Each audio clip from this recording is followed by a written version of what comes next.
some meat, some onions, some parsley, some lemon, and we used to gather them from the butcher and the grocery shop and take them to the baker and make us 6-7 pizzas. And those pizzas were called لحمة بعجين, which is the meat on the bread. And now I still have it on our menu here, lamb bajin, and I think this is my favorite pizza.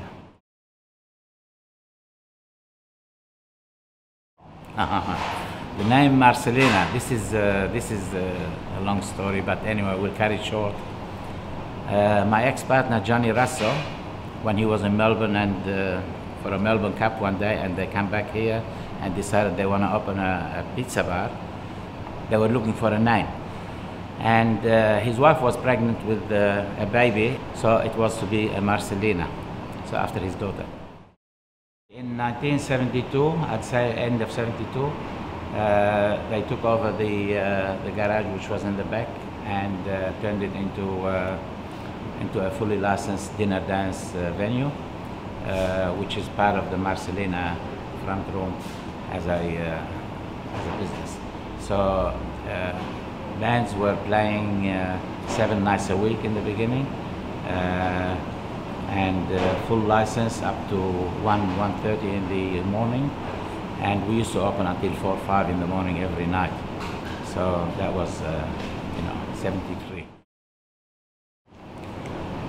Marcellina, as far as the West End of Hindley Street culture, I think everybody says Marcellina is an icon in Adelaide, and they all know it as a part of Hindley Street.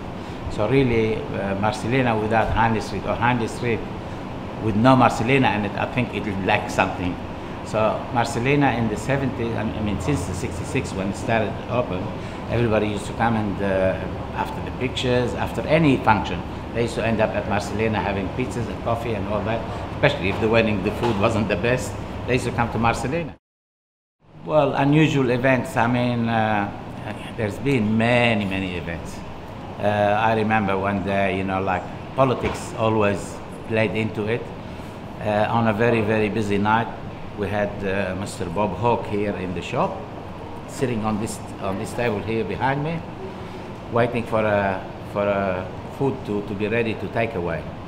And this room was full of, at that time, I think, I'm not sure about the year, but there was a lot of angst about the unions.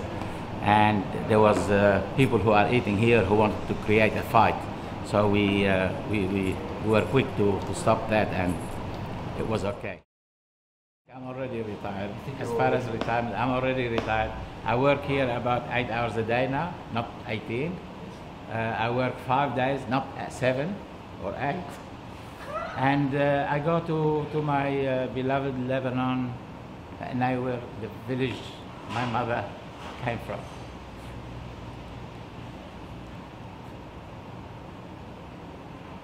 And for me, that's life. If I go there 2 months a year, that makes up. Now, I'd say, give me somebody who's been making pizza for 47 or 48 years, that's got the customers that have had it since then, and they still come now with their grandparents, obviously, not their girlfriends. And they still come here to eat that pizza and pay for it. I'd say that's the best pizza. Because if it hasn't been done for as long as we've been doing it, and successfully, then how do you want to call it best pizza?